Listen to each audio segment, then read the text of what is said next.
Welcome to E4. Only to learn, dismayed, that any wage I had asked of life, life would have willingly paid. Desire outwits Mother Nature. As a fitting climax to this chapter, I wish to introduce one of the most unusual persons I have ever known. I first saw him 24 years ago, a few minutes after he was born. He came into the world without any physical sign of ears, and the doctor admitted, when pressed for an opinion, that the child might be deaf and mute for life. I challenged the doctor's opinion. I had the right to do so. I was the child's father. I, too, reached a decision, and rendered an opinion, but I expressed the opinion silently, in the secrecy of my own heart. I decided that my son would hear and speak. Nature could send me a child without ears, but nature could not induce me to accept the reality of the affliction. In my own mind I knew that my son would hear and speak. How? I was sure there must be a way, and I knew I would find it. I thought of the words of the immortal Emerson, "The whole course of things goes to teach us faith. We need only obey." There is guidance for each of us, and by lowly listening, we shall hear the right word.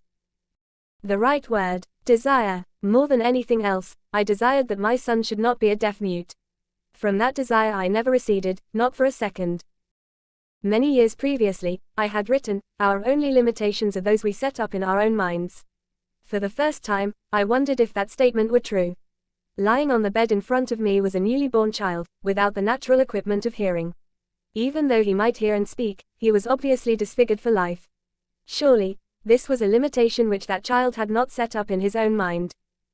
What could I do about it?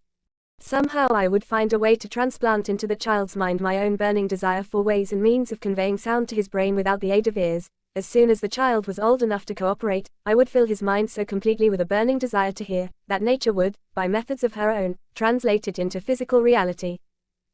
All this thinking took place in my own mind, but I spoke of it to no one. Every day I renewed the pledge I had made to myself, not to accept a deaf mute. For a son. As he grew older, and began to take notice of things around him, we observed that he had a slight degree of hearing. When he reached the age when children usually begin talking, he made no attempt to speak, but we could tell by his actions that he could hear certain sounds slightly. That was all I wanted to know. I was convinced that if he could hear, even slightly, he might develop still greater hearing capacity. Then something happened which gave me hope. It came from an entirely unexpected source.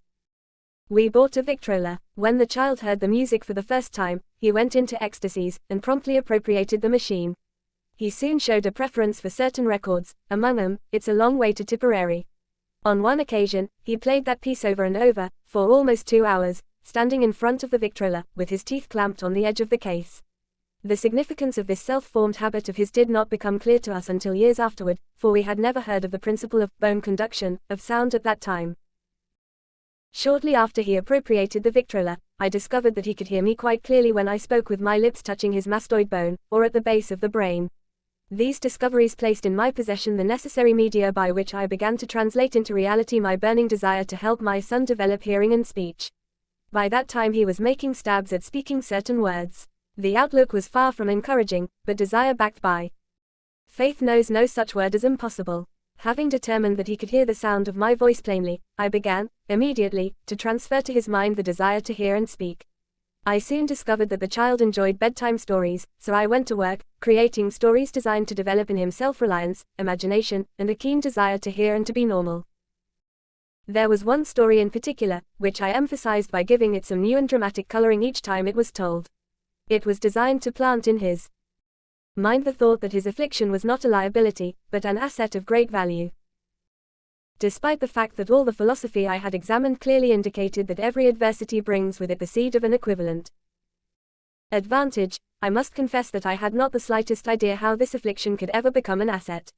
However, I continued my practice of wrapping that philosophy in bedtime stories, hoping the time would come when he would find some plan by which his handicap could be made to serve some useful purpose. Reason told me plainly that there was no adequate compensation for the lack of ears and natural hearing equipment. Desire backed by faith pushed reason aside, and inspired me to carry on. As I analyze the experience in retrospect, I can see now that my son's faith in me had much to do with the astounding results. He did not question anything I told him. I sold him the idea that he had a distinct advantage over his older brother, and that this advantage would reflect itself in many ways. For example, the teachers in school would observe that he had no ears, and, because of this, they would show him special attention and treat him with extraordinary kindness. They always did. His mother saw to that, by visiting the teachers and arranging with them to give the child the extra attention necessary. I sold him the idea, too, that when he became old enough to sell newspapers, his older brother had already become a newspaper merchant, he would have a big advantage over his brother, for the reason that people would pay him extra money for his wares, because they could see that he was a bright, industrious boy, despite the fact he had no ears. We could notice that, gradually, the child's hearing was improving. Moreover, he had not the slightest tendency to be self-conscious, because of his affliction. When he was about 7, he showed the first evidence that our method of servicing his mind was bearing fruit. For several months he begged for the privilege of selling newspapers, but his mother would not give her consent. She was afraid that his deafness made it unsafe for him to go on the street alone. Finally, he took matters in his own hands. One afternoon, when he was left at home with the servants, he climbed through the kitchen window, shinnied to the ground, and set out on his own.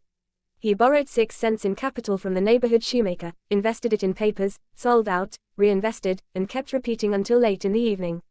After balancing his accounts, and paying back the 6 cents he had borrowed from his banker, he had a net profit of 42 cents. When we got home that night, we found him in bed asleep, with the money tightly clenched in his hand.